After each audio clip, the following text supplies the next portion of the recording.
Patuloy ang pagkarangkada ng makulay at masiglang pagdiriwang sa mga kalsada ng Davao City para sa Kadayawan 2026. Sa bawat indayog, tugtog at makulay na presentasyon, damang-dama ang pagkakaisa at pagmamalaki ng mga Davaoenyo sa kanilang kultura.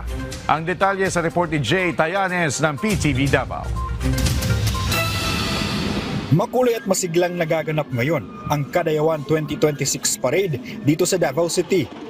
Sa pamamagitan ng makukulay na kasuotan, masiglang musika at malikhaing presentasyon, lalong naging buhay ang pagdiriwang ng Kadayawan sa mga kalsada ng lungsod.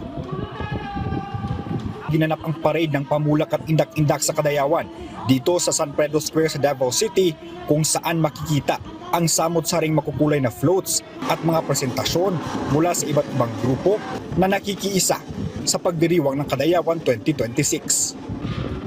Bitbit ang kanilang talento, pagkakaisa at pagmamalaki sa kanilang organisasyon, naging bahagi sila sa paghahatid ng makulay at masiglang Kadayawan para sa mga Davaoenyo at mga bisita. Samantala, mahigpit namang binantayan ang seguridad sa paligid ng parade area, kasama ang City Security Unit o CSU. Nakapwesto rin sa iba't ibang bahagi ng lugar ang mga pulis at iba pang law enforcement agencies upang matiyak ang kaayusan at kaligtasan ng mga kalahok at manonood.